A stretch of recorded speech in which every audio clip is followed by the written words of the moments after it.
Good morning, friends. Welcome to Haftarah study for this morning. I hope I didn't trip anybody up because I suppose a few of you were with me yesterday on Shabbat when I warned you that normally I like to work ahead for the Haftarah of the coming Shabbat. But actually this week we're working backwards. And the reason Oh, is twofold. Oh, Stephanie, did you prepare? yeah, I was Oh, okay, prepared. all right. I knew I was going to cross somebody up. So the reason is we've now entered the what they call the Haftarot of Consolation, a series of Haftarot that follow Tisha B'Av, and I really wanted to do the first one because it's again from the book of Isaiah, whereas 2 weeks ago we read from the very first chapter of Isaiah. This is from Isaiah chapter 40, and I'll get into a second why it's worth it to read in two different places from Isaiah. But I want to give my kind of intro shtick a little bit first. So, as you all know, we're studying the Haftarah this year, or at least until we get bored and decide to study something else. The Haftarah readings are usually thematically connected to the parsha. In this case, that's not the case. So we'll actually be able to skip the portion summary because there really is no special connection to Parashat Va'etchanan, which was the parsha of Shabbat yesterday. Rather, this parsha is connected to the season. It's more anchored to the weeks leading up to Tisha B'Av, and now these weeks following Tisha B'Av leading into Rosh Hashanah. There are lots of theories about how this got started, but this practice of reading Haftarah. But what really matters to us is that these were portions that were selected. Somebody picked this because it spoke to them somehow. So we'll ask some what I found to be very useful questions, kind of along three different axes. How did this text speak to people at the time that it was written? How is this text spoken to Jewish communities in between then when it was written and now, because it's been read on an ongoing basis as a Haftarah at this time of year? And how does the text speak to us now as moderns? And I think we'll note there's some, the theology in this parsha doesn't necessarily match up with most people's contemporary theology. But at the same time, I think there's ways that it can speak powerfully to us, and I'm curious what you think about that. So, like I said, we'll skip over the Torah portion summary a little bit. I want to give a little more background on the book of Isaiah, and specifically this part of Isaiah.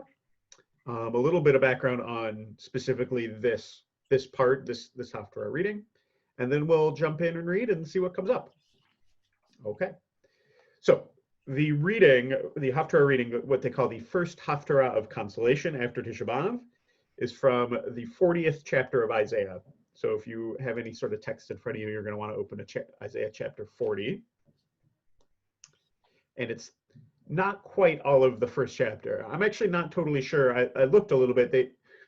The Haftarah cuts short a little bit the first chapter of Isaiah.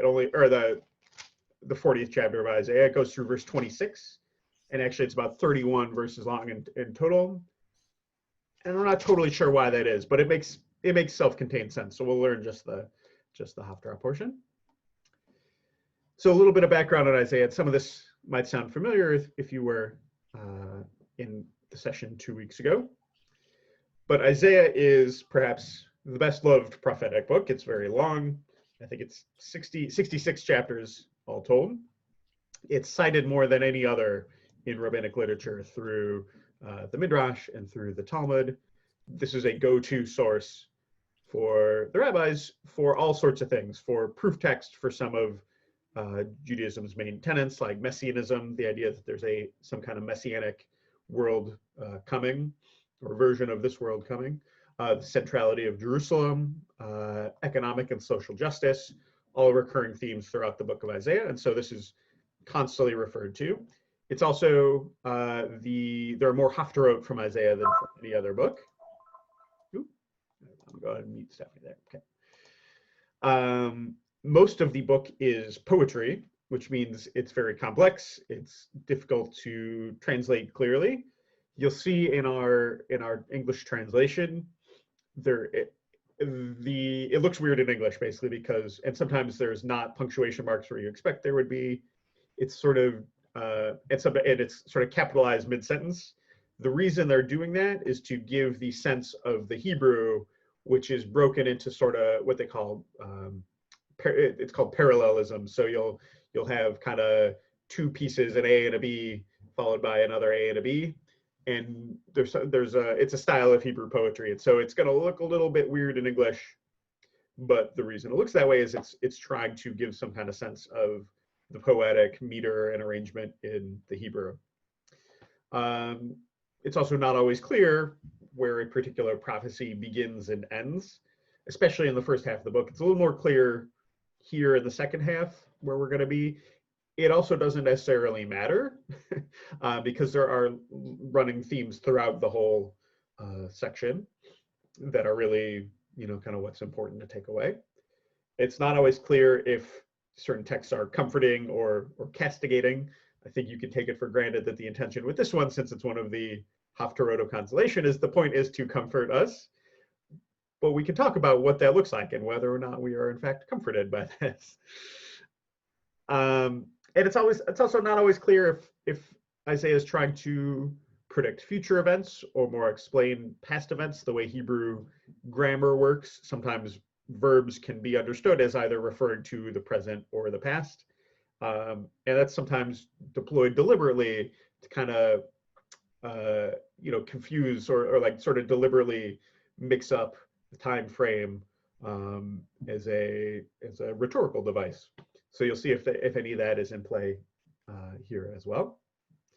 The book itself is very long. Like I said, it's 66 chapters total. The first 39 are what we call First Isaiah, who was and this is what we read 2 weeks ago for the first chapter. First Isaiah was a prophet who lived in Jerusalem during the first half of the 8th century, so roughly like 740 to 700 BCE, somewhere in there. And we read 2 weeks ago in chapter 1, Isaiah's rebuke and warning for the Judeans and the southern kingdom. You recall there was a southern kingdom of Judah and a northern kingdom of Israel after the split of the United Monarchy. And the southern kingdom had basically just barely squeaked by after the Assyrians invaded and destroyed the northern kingdom. They also attacked the southern kingdom and apparently did a lot of damage. They besieged Jerusalem, but ultimately didn't conquer it. They ultimately retreated. The Bible tells that it was some kind of plague, like the angel of death went through the Assyrian camp and wiped them out. The way the Assyrians tell it, they sort of did everything but capture Jerusalem, and just didn't really. They sort of left it unexplained why they decided not to go through with it. A little bit of ancient spin doctoring there, I think. But Isaiah's point was basically God's going to punish you, Southerners, Southern Judeans, if you don't get rid of the corruption in your country, and if you don't start doing away with your hypocrisy and start doing justice and all the things that we're commanded to do. It would seem that those warnings were not heeded, because Jerusalem eventually was destroyed. And what we have in the second half of Isaiah, and this is a section we call either Second Isaiah or Deutero Isaiah. Deutero means second in Greek, same as in Deuteronomy, which is a second telling. That's why it's called, the book of Deuteronomy is called second telling, because it's basically a recapitulation of the whole story so far.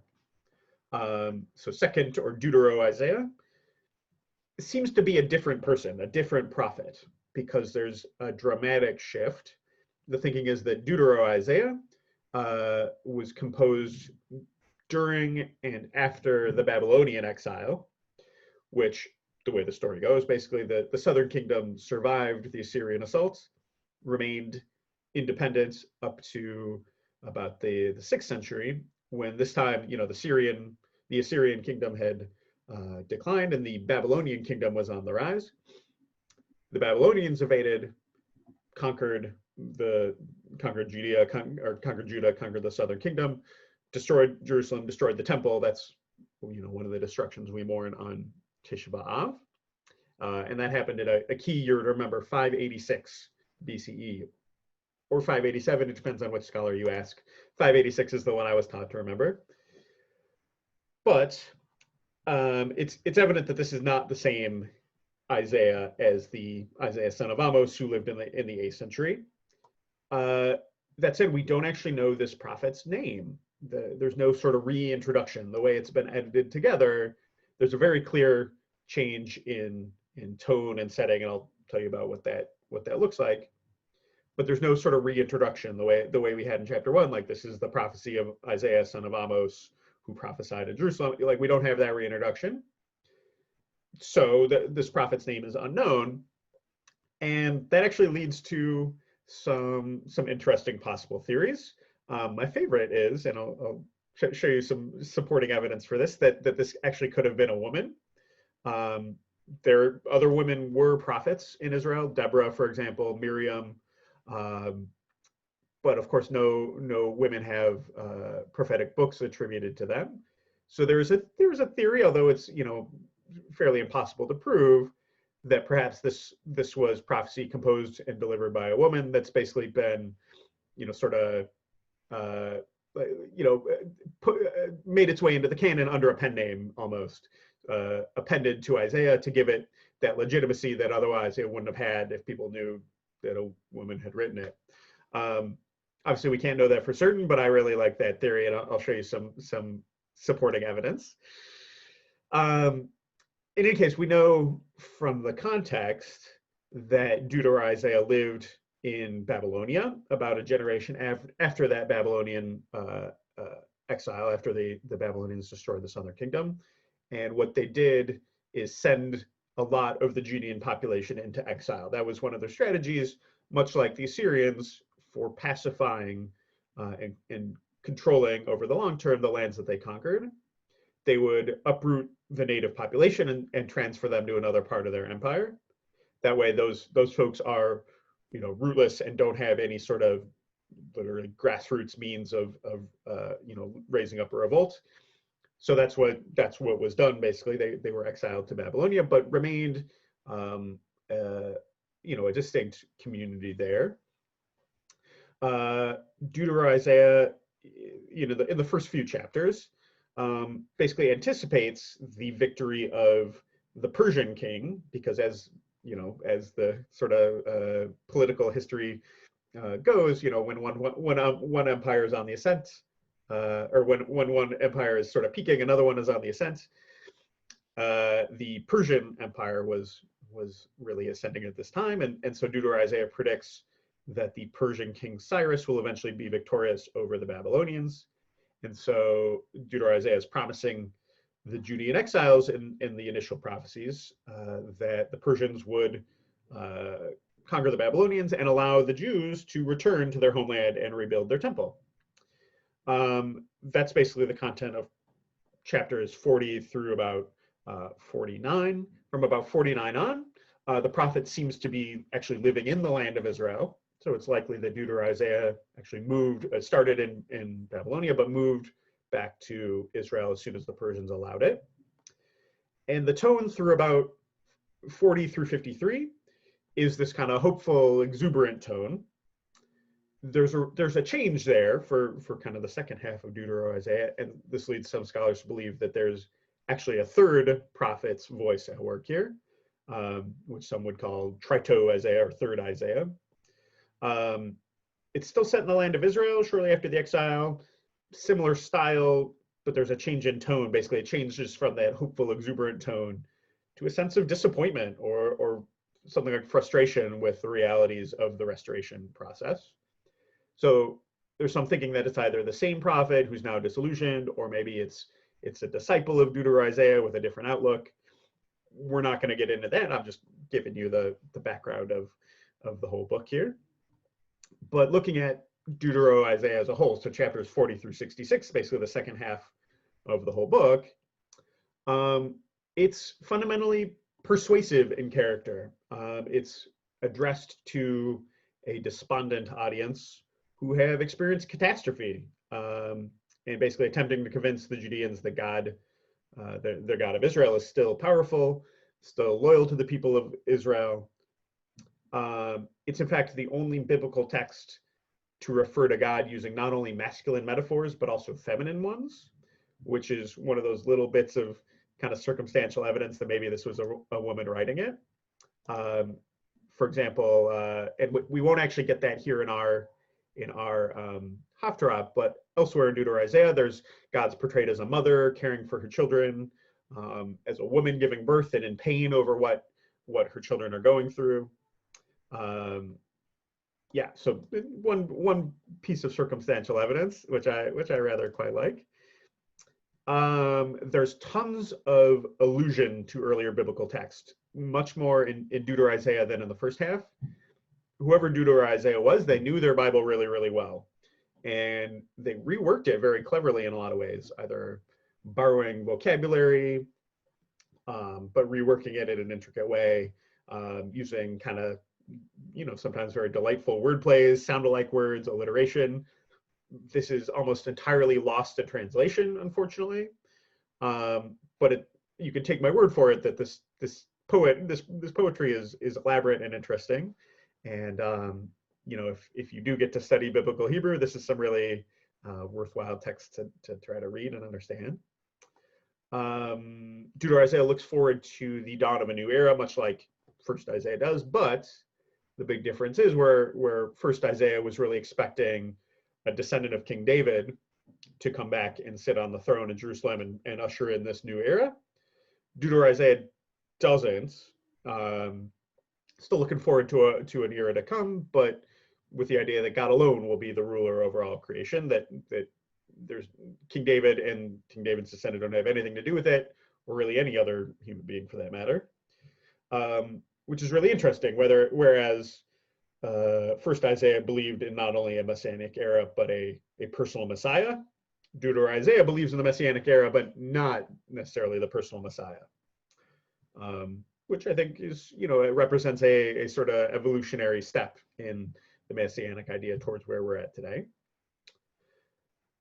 Deutero-Isaiah initially predicted that the return to Zion would usher in renewal of the Judean Commonwealth, era of peace among nations, end of paganism the world over, just like Isaiah did. And I think that's perhaps one of the reasons that these were combined, because those themes are so similar.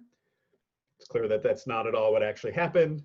Judah became basically this kind of poor, insignificant province of Persia. And in fact, a lot of the exiles chose not to return. They were comfortable and happy enough where they were in Babylon that they just weren't interested in returning to Israel. So from chapter 49 on, when Deutero-Isaiah moves to Israel, the subject is still, continuing to predict this ingathering of exiles and new world order eventually, but it's starting to become, the sort of cracks are starting to appear, and I think that's what eventually leads to the change in tone and the kind of disillusionment. We don't really have any idea why the prophecies of Deutero-Isaiah were combined with First Isaiah, son of Amos. Like I said, someone thought they were similar enough that they belong together, or perhaps there's a, sort of way of sneaking a woman's words into the male-dominated canon. Those are plausible. We don't really have any evidence of that process, though. But we do know that already other sources that we know from the post-temple or the post-exile period, like 300 to 200 BC or so. We have sources like the Dead Sea Scrolls, the book of Ben Sira. They already seem to know this combined version of Isaiah. So that whenever that combination happened, it was actually relatively soon after Second Isaiah prophecy, for what that's worth. So that sort of leads me to believe that maybe there's some sort of not trickery, but obscuring of the actual provenance of this going on. Okay, that was a lot. What questions do you have so far about Isaiah, Deutero-Isaiah, any of those dates or things like that? What can I help clear up for you? We're doing good? Okay, excellent. So with regard to our Haftarah selection in specific, and like I said, this is chapter 40. It's the first of what are 7 Haftarot of consolation, which we're going to read. We read starting yesterday, and will be read on consecutive Shabbatot in between Tish B'Av leading up to Rosh Hashanah. It is speaking, like I said, this is the beginning of Deutero Isaiah's career, it would seem. So the location seems to be back in Babylonia, speaking to the Judean exiles who are there. It seems like it happens either shortly before or immediately after the fall of the Babylonian Empire to the Persians. And regardless, Cyrus has not issued his decree yet. We know that's something that actually happened after the Persians conquered the Babylonians. They actually had the opposite approach. Rather than taking people and uprooting them and resettling them, their approach was, we want you to be happy. We want you to be happy Persian citizens. And so their approach was to actually allow the Jews to return home, and have, and Cyrus, was viewed as a liberator and a real positive figure as a result of that. And in fact, they had no interest in rebelling against Persia because of that goodwill that was generated. But it would seem like at this point of the prophecy, the Babylonians are either about to fall or have just fallen, but Cyrus hasn't said yet, you can go back. That's still something that's kind of perhaps being predicted. Okay, so I'm going to pull up the screen share. We can jump in and start reading. Let's see. All right. Folks are able to see that screen share. I'm using two screens here, so it's sometimes a little funky. Okay. Let me get my notes up again. Okay. All right. So let's jump in and start reading. Let's see. Kat, you're at the top of my screen. Are you able to read out loud for us? We'll just we'll segment.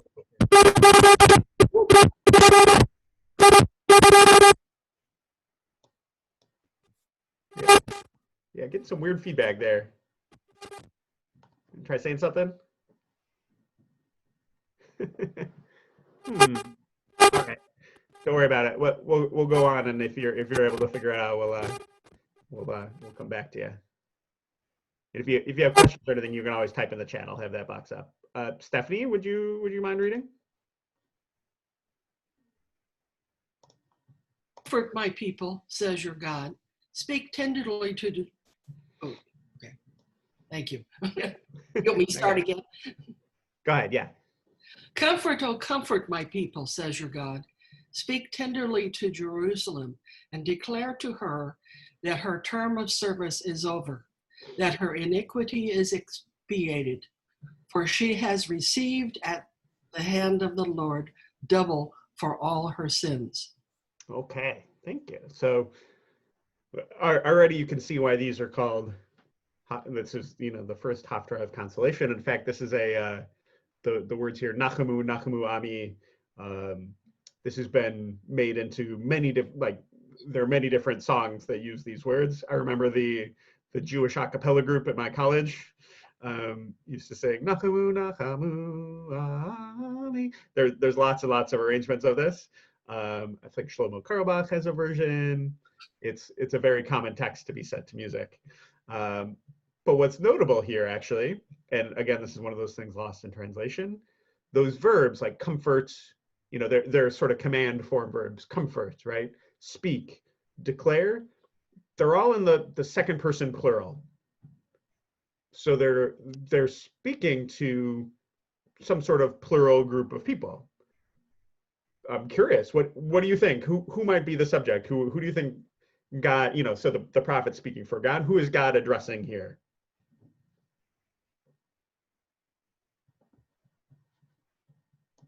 Oh, Susan, if you're saying something, you got to unmute. There you go.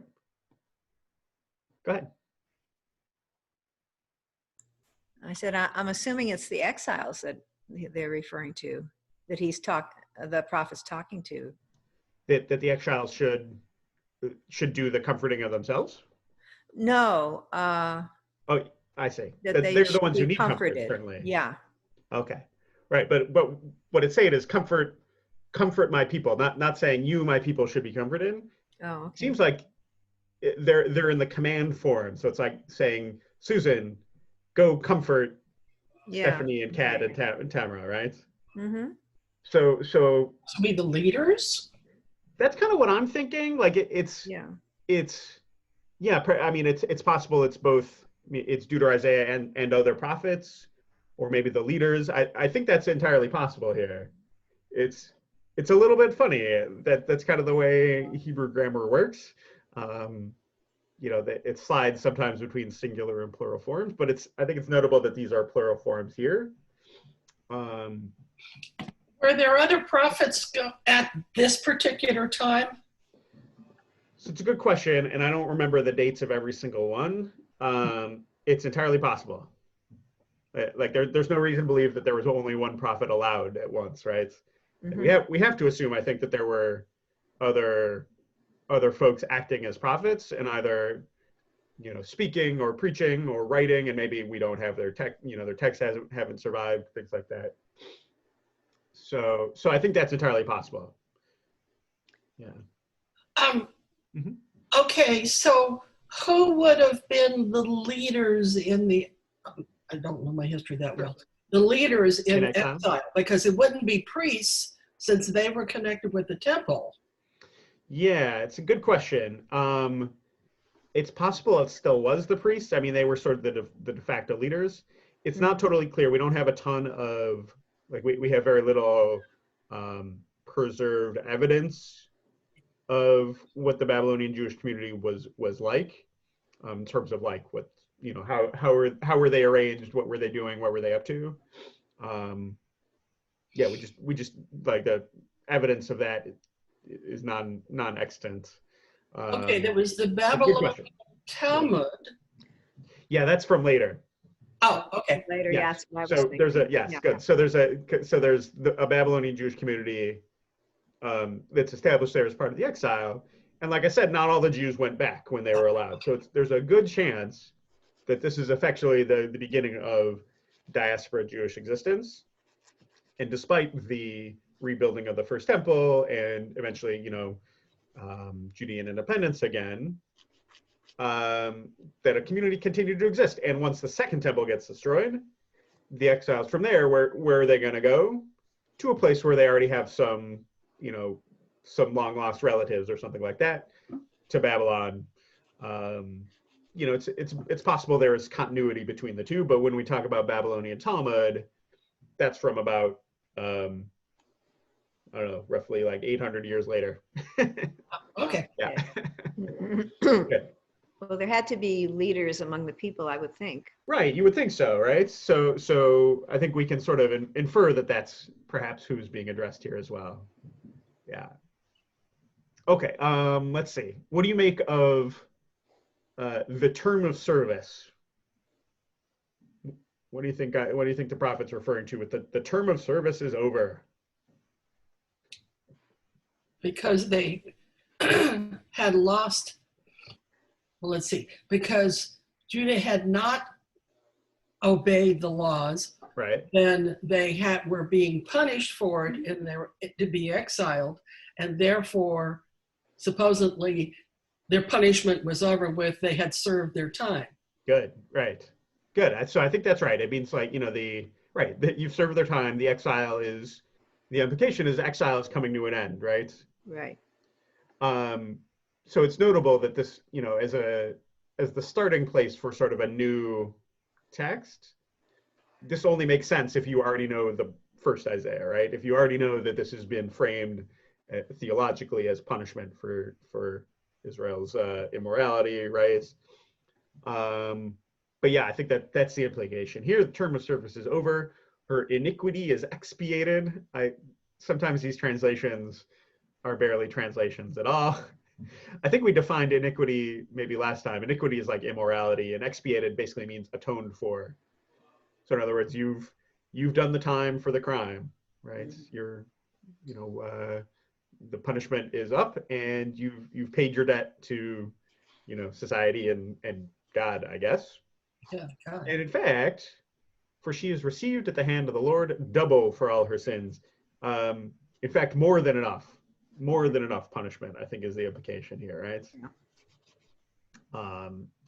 Good. Let's go on. This is actually going to read a little bit quick. Like, I feel like this is going to feel like a little bit quicker than some of our other Haftarah studies. I don't know. I'm curious if you note that too, and if despite sometimes the kind of complex wordplay here, I think in some ways Deuteronomy Isaiah is a little bit more to the point. So why don't we keep going? Susan, you're up next on my screen. Would you mind reading 3 to 5 there? Sure, no problem. A voice rings out, clear in the desert, a road for the Lord, level in the wilderness, a highway for our God. Let every valley be raised, every hill and mount made low. Let the rugged ground become level, and the ridges become a plain. The presence of the Lord shall appear, and all flesh as one shall behold. For the Lord, God's self, has spoken. Okay. So there are going to be at least 2 examples in this text where the English punctuation affects the meaning. Now, there are no quotation marks or commas or colons in the Hebrew. The original text would have been totally unvoweled.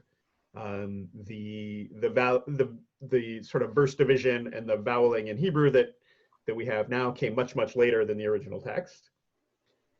This is one of those examples where it matters how you vowel and punctuate it. It's possible it could read, a voice rings out in the desert, comma, open quote, clear a road for the Lord, locating the source of the voice in the desert. However, I actually agree with this punctuation, and the reason is that that parallelism. So you get a voice rings out, clear in the desert. That's an A. Think of something to do with desert. A road for the Lord, B. Now you get another A-B pair, level in the wilderness, wilderness and desert pair up. A highway for our God, highway and road pair up. So that makes a nice A-B sort of parallel poetic structure. Are folks seeing that? Does that kind of make sense? Mm-hmm. Yeah. So that's why I think that makes sense as the content of the voice of the voice's speech, right? So anyway, that's your Hebrew grammar lesson for the day. What does that mean? What does it mean to clear a road in the desert for the Lord, right? Level in the wilderness, a highway for God. Any guesses? Any thoughts about what might be being referred to here? Don't worry about the hills and valleys yet. Just look at verse 3. What do you think? What do you think is going on there? Eliminate obstacles to make it easy. Easy to do what? For people to go home to Israel. Yeah, I guess. Okay, but we're not talking about people here, right? We're talking about a highway for God, a road for God, right?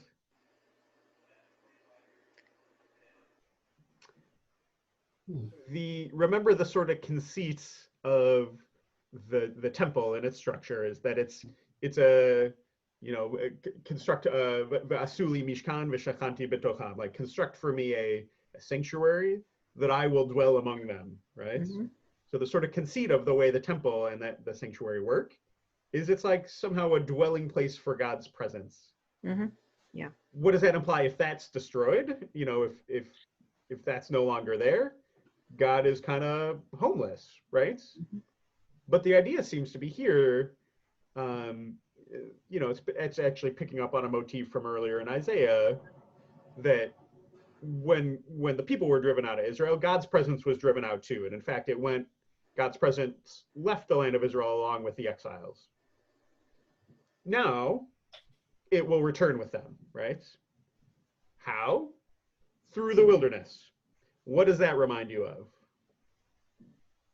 The Exodus. Yes. 40.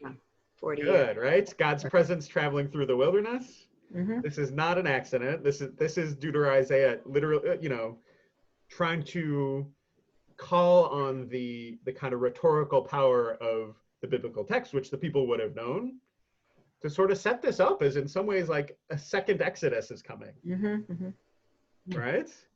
Yeah. Which is, I don't know, that's pretty cool. Like that's like really moving rhetoric here, right? Like we're sort of going to relive that same journey in some ways, and the same, that's on the same level of significance in history. This sort of initial arrival in Israel, and now this return back after exile, right? One other thing that's going on, and I want to show you this map. So this is a map of what they call the Fertile Crescent. Basically, everything in green here is fertile, arable land along these in and around these two rivers, the Euphrates and the Tigris rivers.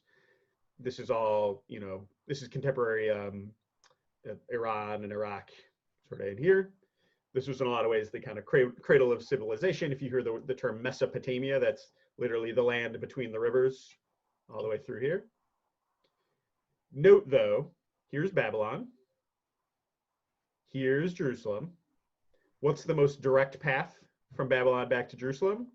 Through the desert. Through the desert. Right, right through the desert, right?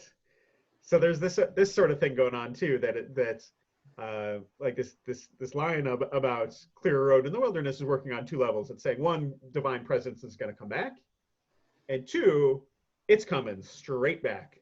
Nothing's going to stand in the way. It's not going to take any detour up around, up around the Fertile Crescent. Clear that road in the wilderness, right? God's coming home by the most direct route. And that sort of leads us into this next verse.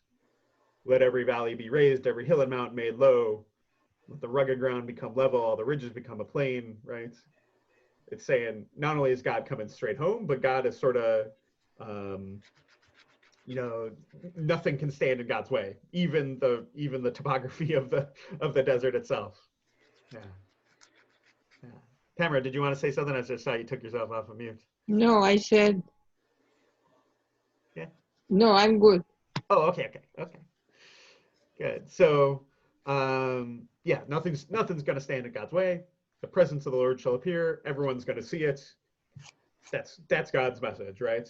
So, like, in a lot of ways, this sort of sums up these first 5 verses, kind of sum up the whole thing, and are really effective in that way as the opening, the opening of this whole section. And I think as the beginning of the first Haftarah of consolation, we'll talk about, how this sort of functions and why we might need that a little bit later. Okay, let's go on and read some more. Tamara, would you mind reading up at that source number 3 there at the top? A voice rings out, proclaim. Another asks, what shall I proclaim? All flesh is grass, all its goodness like flowers of the field. Grass withers, flowers fade, when the breath of the Lord blows on them. Indeed, humankind is but grass. Grass withers, flowers fade, but the word of our God is always fulfilled. All right, thank you. So, does this already remind you of another biblical text at all? Mm-hmm. Which one? This is trickier than the Exodus one. But does this remind you of something else?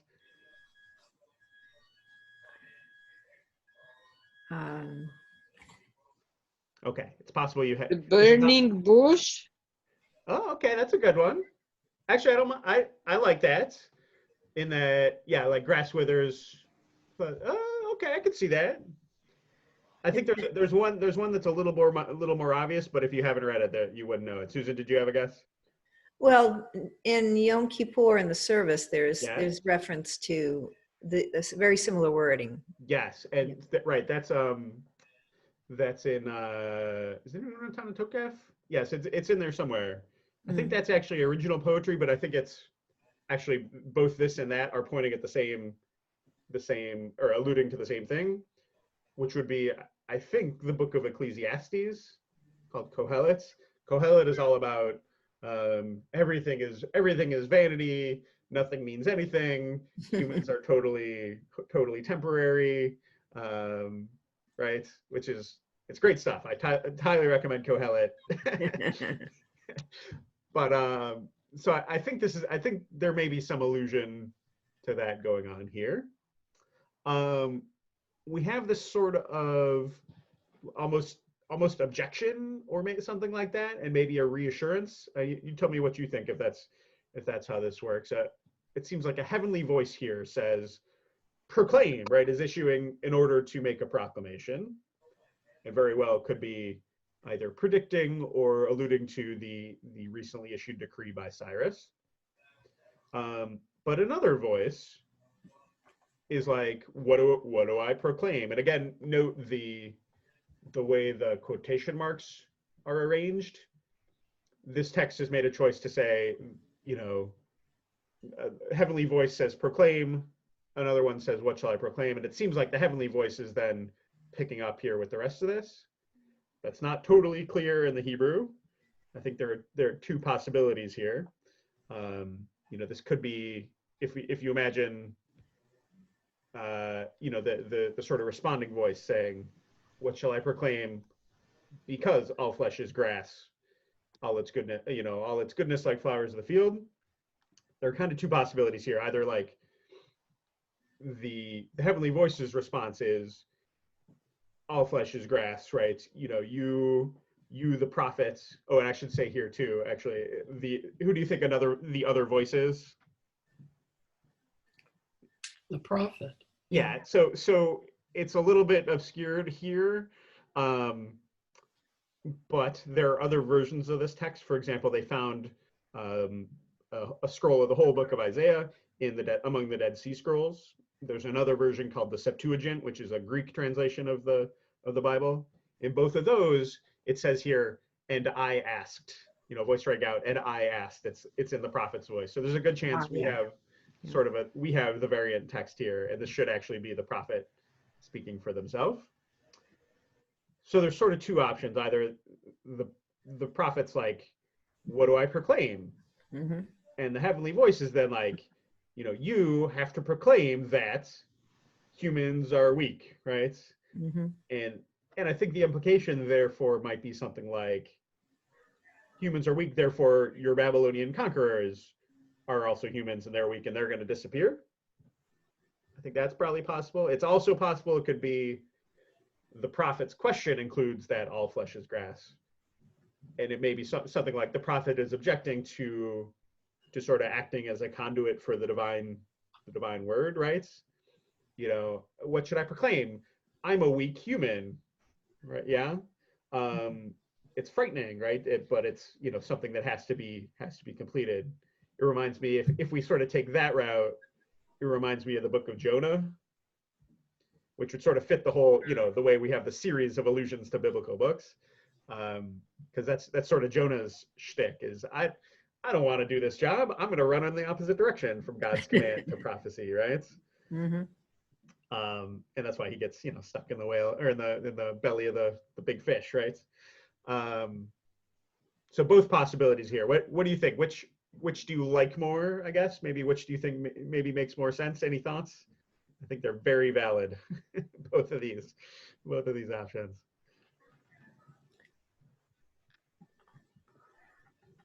Kat, I see your lips moving, but I'm not hearing you.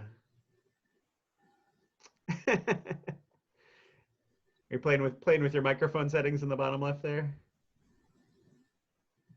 Oh well, sorry. If you want to type something in the chat, you can.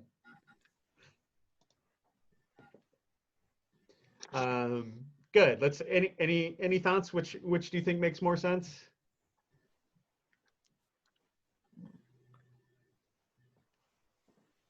It's sort of a funny thing. Yeah.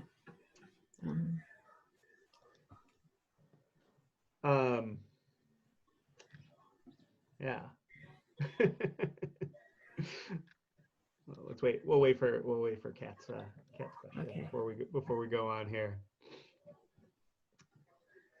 Okay, Kat says, to me it seems less a reminder of weakness and more a reminder of the temporary nature of the human spirit. Yeah. So like, I mean, I think that'll make sense, especially given where we're going. Grass is useful, flowers are beautiful. Are we not these as well? Yeah, absolutely. Yeah, but at the same time, we're mortal, right? Mm-hmm. Right. Yeah, I think that makes a lot of sense, especially given where we're going with this. in terms of, you know, promoting God as the real power here, as opposed to Right. to human beings. Speaking of where we're going, I think we'll let Kat off the hook for reading. We're back to Stephanie. Stephanie, would you mind reading source number 4 there? Ascend a lofty mountain, O herald of joy to Zion. Raise your voice with power, O herald of joy to Jerusalem. Raise it, have no fear.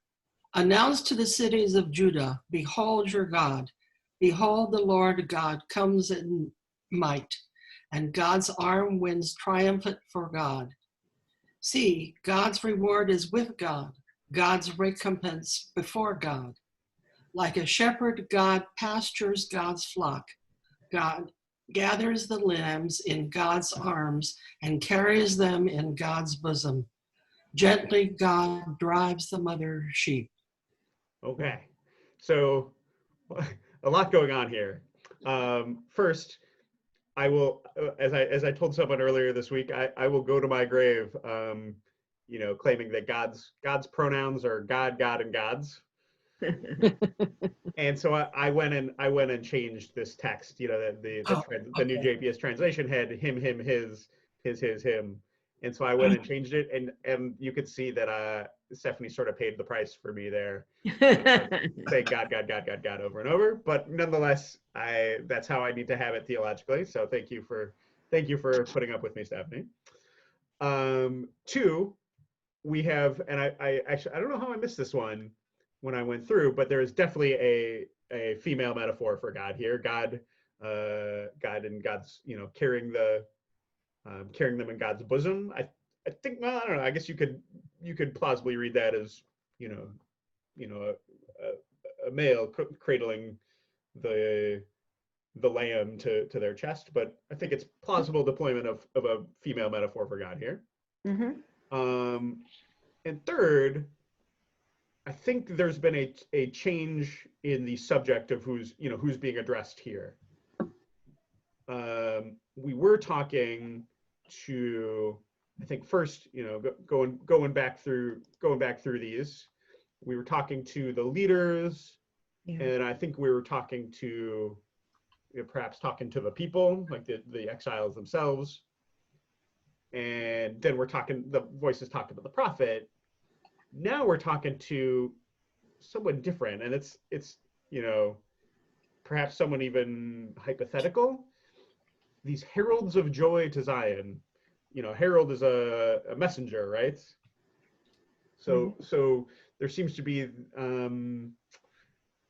you know, this address to these sort of imagined heralds that are you know, I think maybe like the sort of imagery is they're sort of heralding God's arrival, right? God is making God's way through the wilderness, preparing to arrive in Jerusalem.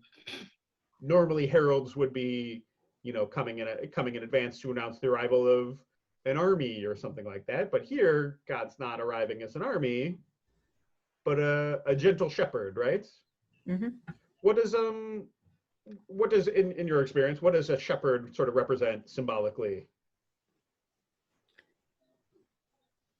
Somebody who cares for something that is dependent on it. Oh, good. Yeah. The dependence relationship is a good one to bring up, right? Mm-hmm. I feel like also like a little bit, you know, I don't know, like helpless or hapless or something like that. The way sheep just sort of wander off. Mm-hmm. It's not really their fault, but the shepherd is there to guide them, right? There's it's like not only care but also guidance, mm-hmm. you know, in a direction, right? Yeah. So here God is described as a shepherd arriving as opposed to an army, right? Still powerful, right? Lord God comes in might. God's arm wins triumph, right?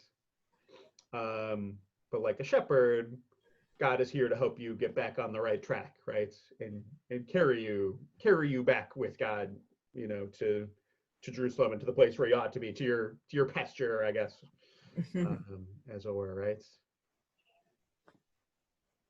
All right. Yeah. Any other thoughts on that? That's, like I said, this kind of moves quick. Like the imagery here kind of comes and goes really quickly. Like we've imagine God as this like powerful, you know, presence moving through the wilderness. Now we're describing God as a shepherd. We're kind of jumping around really quick, but we're kind of building up this picture of you know, the kind of big rhetorical message that Deutero-Isaiah is sending here, right? Let's keep going. We'll get to the sort of analysis of the whole thing. Yes. Oh yeah, sorry. Another purpose for the shepherd is to keep the sheep on the path of wherever he wants them to go. Sure. Yeah, I mean, I think that's yeah, yes, and that's in that way sort of picking up the theme from earlier in Isaiah of there is a path that you were supposed to have been on and you have not been walking it, and in fact God told you what you were supposed to be doing through Torah and prophets and things like that, right? And do you have more to say about that? Or just No, more about the shepherd? Okay. you wanted to move on it, but that was just something yeah. I couldn't get a word in edgewise earlier. That's my fault. Sorry. You could just speak up, or actually I can see all of you on screen, so you can start waving frantically too. So okay. All right, Susan, I think you're up to read if you don't mind. Sure. At the bottom there, source 5. Who measured the waters with the hollow of God's hand, engaged the skies with a span, and meted earth's dust with a measure, and weighed the mountains with a scale and the hills with a balance? Who has plumbed the mind of the Lord? What human could tell God God's plan? Whom did God consult, and who taught God, guided God in the ways of right? Who guided God in knowledge and showed God the path of wisdom? The nations are but a drop in a bucket, reckoned as dust on a balance.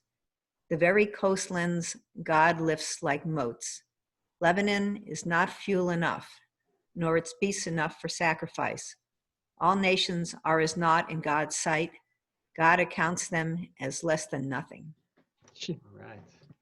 So we like I said, sort of whiplash turn here. We went from God as sort of anthropomorphized like shepherd figure to something way bigger. Like going through and trying to answer some of these questions, and admittedly, like the question mark is another interpretive translation choice, but I think that's how they're supposed to read. What are the answers to these questions, right? Who measured the waters with God's hand and weighed the mountains? The answers are all either God or no one, right?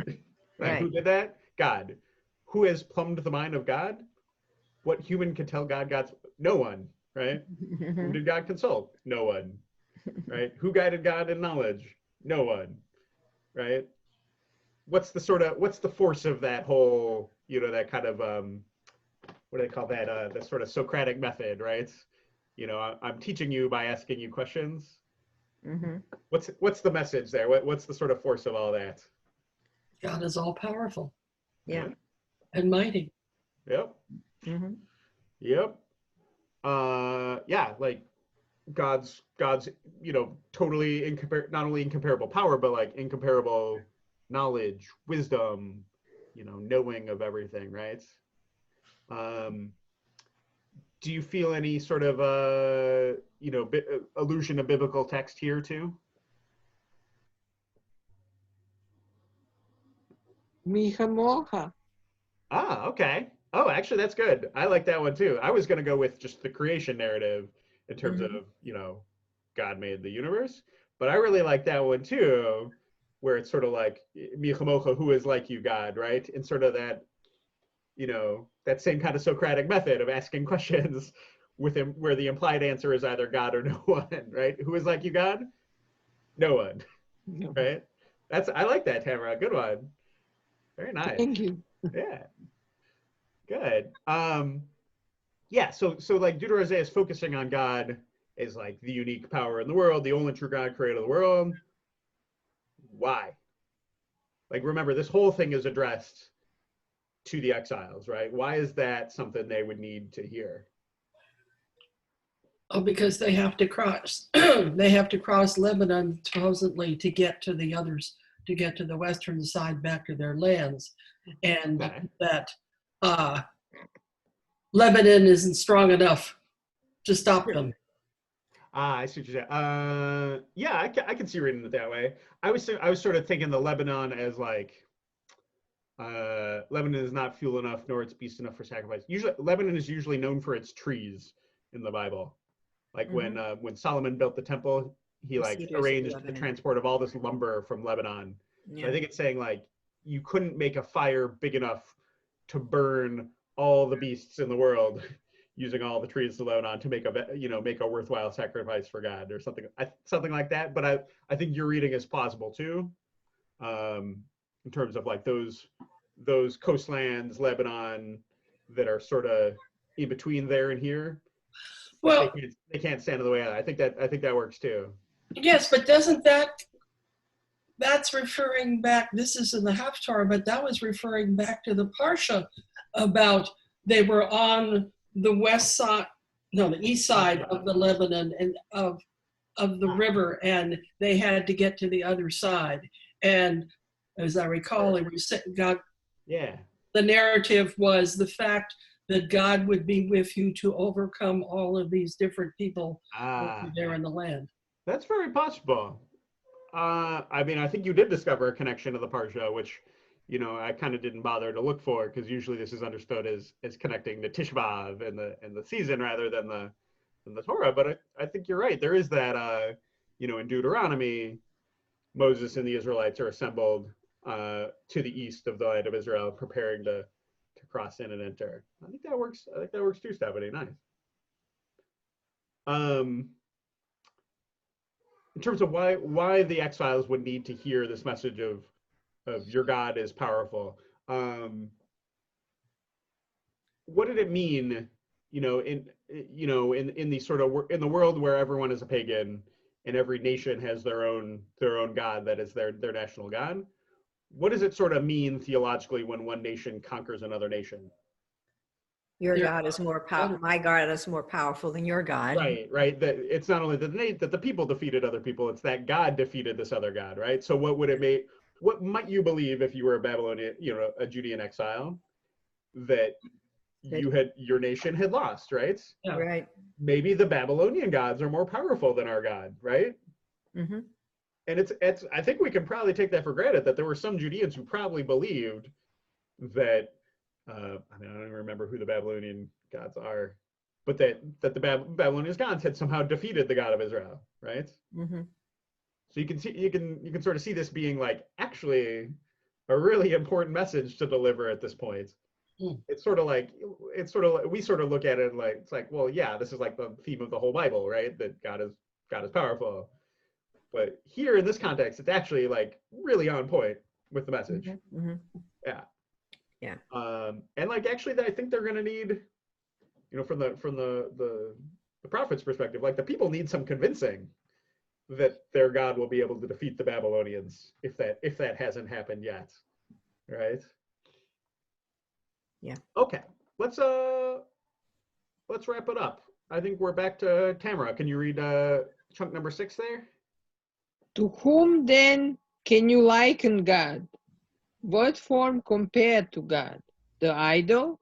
A woodworker shaped it, and the smith overlaid it with gold, forging links of silver.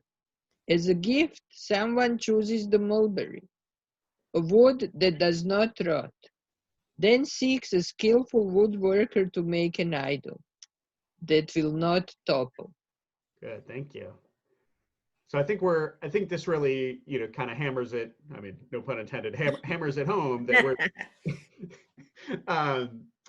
that the prophet's addressing the Judeans who maybe are sort of wondering, like maybe these Babylonian idols are the more powerful gods here. Saying, this is sort of like a mini diatribe against idolatry, right?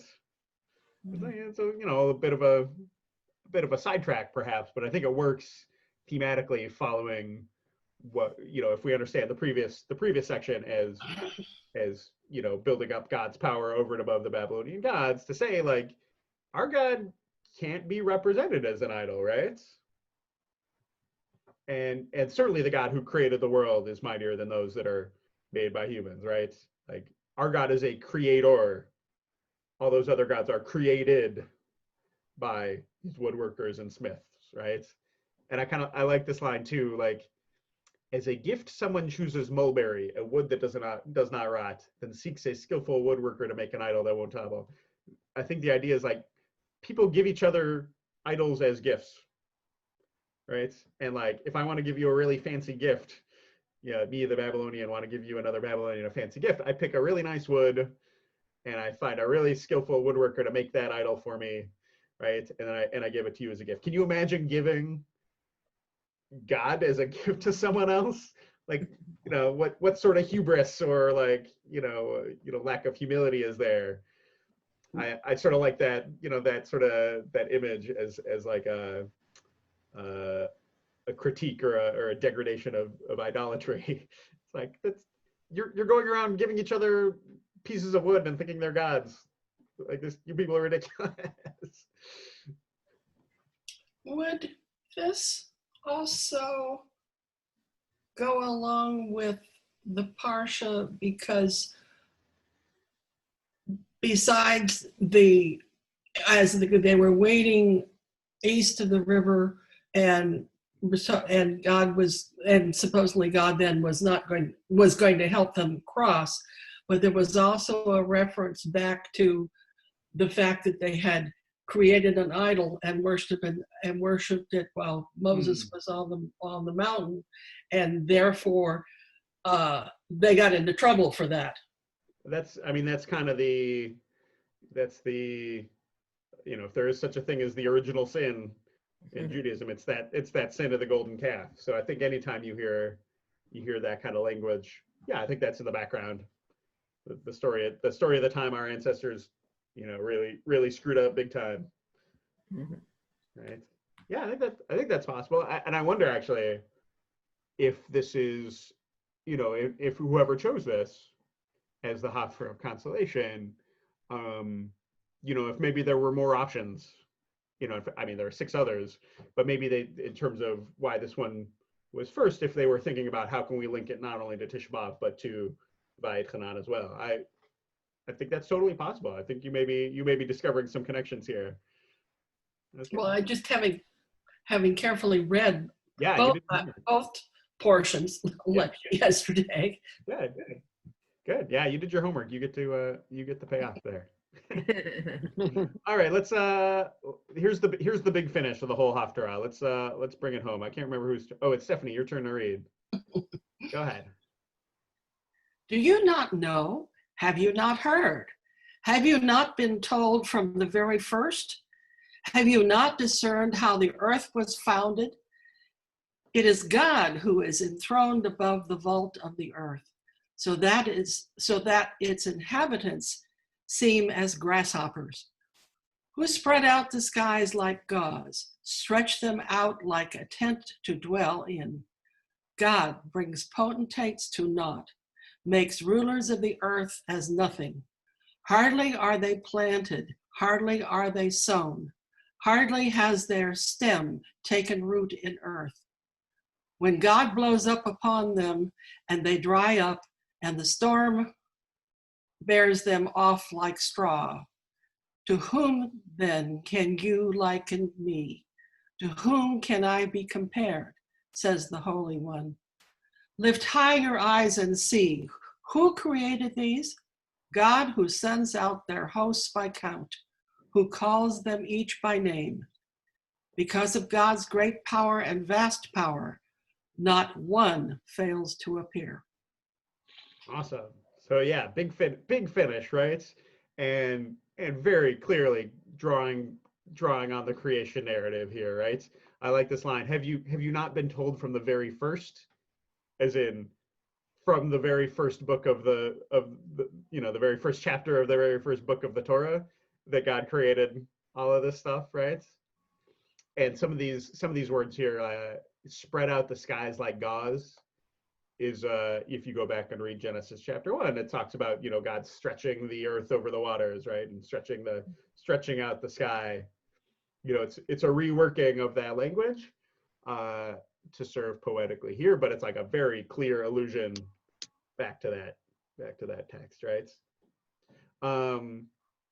What's the point? What is the, if you were to say in your own words, what is being conveyed by the prophet to the people here? How would you kind of sum this up?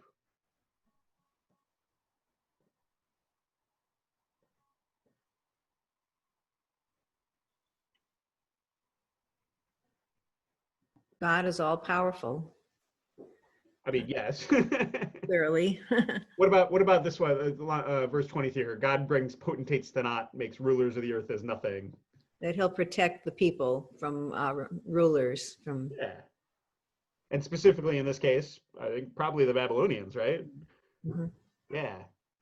You may think they're the most powerful, force over you right now. But remember, God made the whole world, and therefore anyone and anything on it is just something that God planted here, right? I like that metaphor too, of like God sort of plants us as if we're seeds. And sometimes we sprout into these big, like, fields or forests or something like that. But even that is not permanent. God's power is such that, the storm can come and blow that all away. Right? Good. Kat, were you going to type something? You're reaching for it. I'm sorry. I feel bad you're left out here. Go ahead. You can go ahead and share. Now, this is supposedly they haven't left yet. Is that the deal?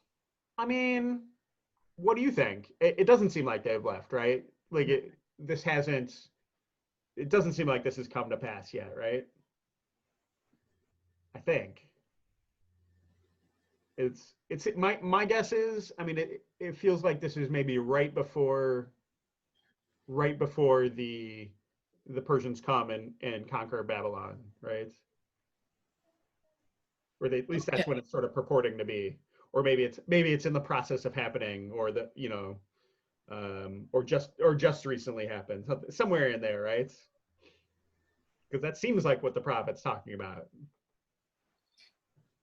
Okay, and all being the setup before they actually leave. Right. I guess I had thought maybe that they were partly on their way and were in the wilderness, the latter part at least, were in the wilderness and feeling maybe, okay, did we really do the right thing to leave?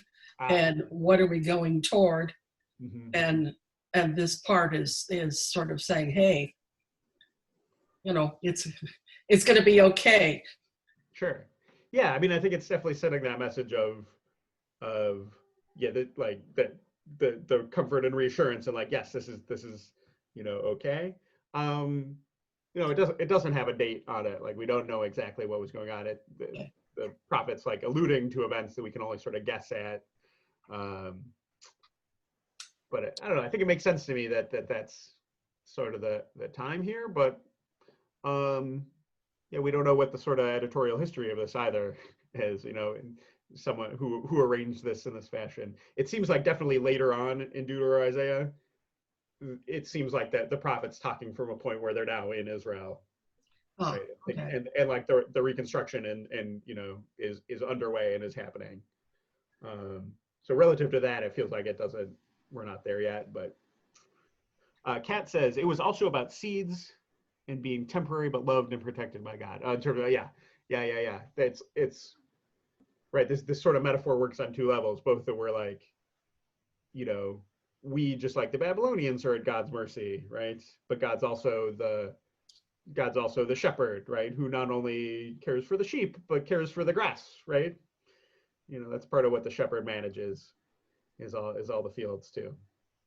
Yeah. I'm not sure I understand the last sentence. God who sends out their host by count, calls them each by name. What is that referring to? I think that's talking about the potentates and the rulers of the earth. I think it sort of, the references to sort of the numerical superiority of the Babylonians, right? And the size of their armies. But they're easily blown up by the storm. Who created these? God sends out their host by count. There's another I frequently work with two translations here, just because sometimes the other one helps you get a sense of what, like if one is opaque, the other one helps. This one has the one who leads out their host by number, calling each by name. That's the same thing. By whose great might and vast power, not one is missing, not one fails to appear. I think the sense is like, despite their vast number, they're all individually planted by God and therefore like accountable. You know, God says, sort of like there may be a huge flock of sheep or something like that, but God knows each one, and they're all, when God says come, they're all there, they're all kept in, all individually taken note of. I agree this is a weird place to leave it. And the way the chapter ends, it goes on for a couple more verses. It reads, "Why do you say, O Jacob, why do you, O Israel, declare, my way is hidden from the Lord, my cause is ignored by my God?" It's like sort of stating the imagined question that the people are asking. Do you not know? Have you not heard? The Lord is God from of old, creator of the earth from end to end. God never grows faint or weary. God's wisdom cannot be fathomed. Give strength to the weary, fresh vigor to the spent. Youths may grow faint and weary, and young men may stumble and fall, but they who trust in the Lord shall renew their strength. As eagles grow new feathers, they shall run and not grow weary. They shall march and not grow faint. And I feel like that's where I would have continued the Haftarah through there. You're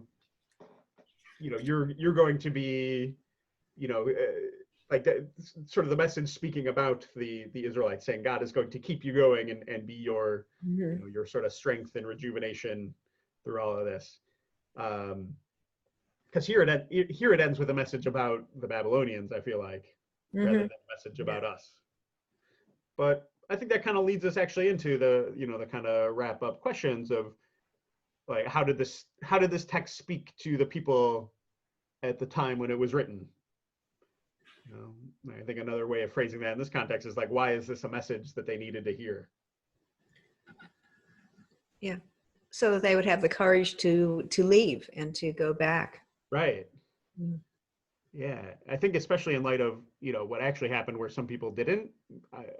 I'll bet after most of a generation, like they would have been usually at 586 down to 538 or something like that is the decree of Cyrus. So it's roughly 50 years there. And that's like a whole generation. That's enough time to for people who were born there to be grown and have their own families, right? You can see them not really wanting to uproot that. I don't know. Imagine you're a Judean exile. Do you think this message would have landed with you? I like to think yes, but I guess I don't know. Yeah. But I think you're right. It was what they need. They needed that, that courage in the sense that like this is even possible, right? This is even doable in light of the vast military powers involved. How do you think this text spoke to Jewish communities in between then and now, like as a Haftarah, and specifically like the first Haftarah you read after Tisha B'Av?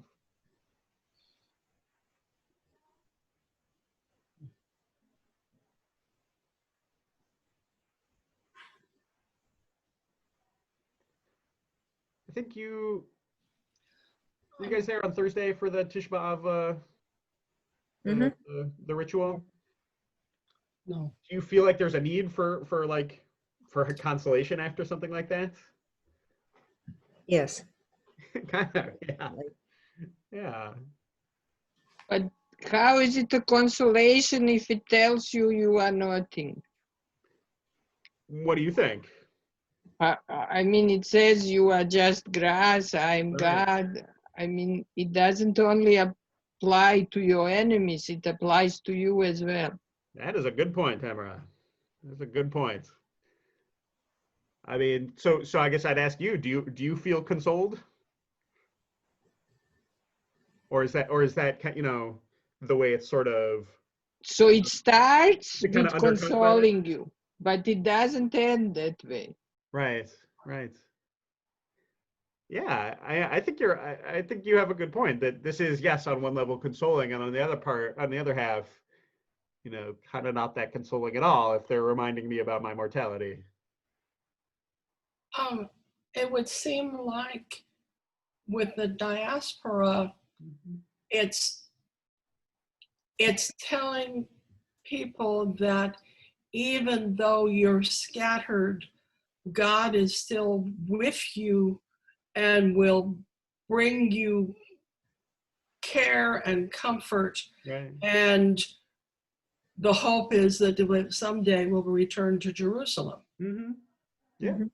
Yeah. Yeah. I think it's the same kind of like, yeah, just as there was an exile at a diaspora, that was definitely part of the understanding of Jews over the last 2,000 years is we're in a sort of exile, right? Mhm. And Yeah. reading this sort of might help maintain that hope or that kind of focus on return to Israel and return to Jerusalem. But it happened once before. It could very well happen again.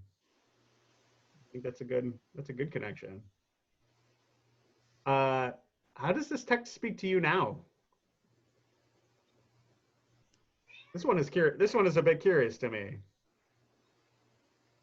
Because on one level this kind of doesn't work for me theologically, right? It's like I don't actually understand God as manipulating nations and powers and you know rewarding and punishing Jews for their behavior. Mm. What do you? I have an idea, but I want to hear what you folks say.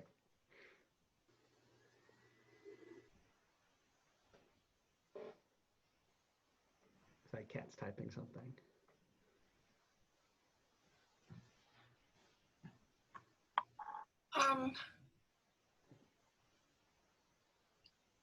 I guess I'm not thinking so much of the punishment and manipulativeness, Mm-hmm. but rather that with the turmoil that goes on, we have a grounding in our belief of God and his sustaining us through difficult times. Yeah, yeah. I think that's definitely still a message that folks can really need to hear. And if that's what you're hearing, then great. I think this is perfect for that, right? Susan, were you gonna say something? You had your lips pursed. No, yeah, I think that it's encouraging that when times are difficult, that God is there and Sure, ready to help. sure. Yeah. I think for me, I had to kind of get past the theological framework a little bit in order to let this speak to me and sort of try to ask something like what's the underlying message here. And I think it's something like there are forces at work in the world that are beyond your control, Yeah. and whether you want to say that's God acting or not is sort of beside the point. But there's just a lot. You're a small piece of a very large and intricate system. And in fact, although it may seem like there are other human forces that are big enough to be in charge, they're not actually in charge either. Um, you know, the forces at work here are beyond the control of even the most powerful humans in the world, and that in a way is like it sort of embraces the the what Tamara was speaking about of this is both encouraging but also discouraging because it reminds me of my mortality. There's a way that reminding me of everyone's mortality, mine and my oppressors, is in a way uplifting. Um, and yeah, I think that's how this speaks to me is sort of a reminder to control what I can control and kind of let go of what I can't. Mm-hmm. Kat says the punishment reward doesn't vibe with me, but I find the naturalistic metaphors to be very comforting. Yeah, I would agree with that too. It reminds me that no matter our mortality. Every part of life is part of God's story, including the conclusion. Yeah, that's a good one too. That's how I talk to folks around, death and mourning all the time, is about a human lifetime as a story, and what makes a story, what makes a life a story is that it has a beginning and a middle and an end too. Yeah. Also the reminder that we have consolation in that world because God's all around. Yeah, absolutely. Good. Thanks, Kat. Well, thanks, Fred. Any other thoughts on Isaiah 40 and the Haftarah of consolation? I hope you are consoled after a meaningful Tisha B'Av experience. Thanks so much for participating both then and this morning. And I think we have a next Torah study is in a few weeks, so we'll still be within the scope of the Haftarah of consolation in between Tisha B'Av and Rosh Hashanah.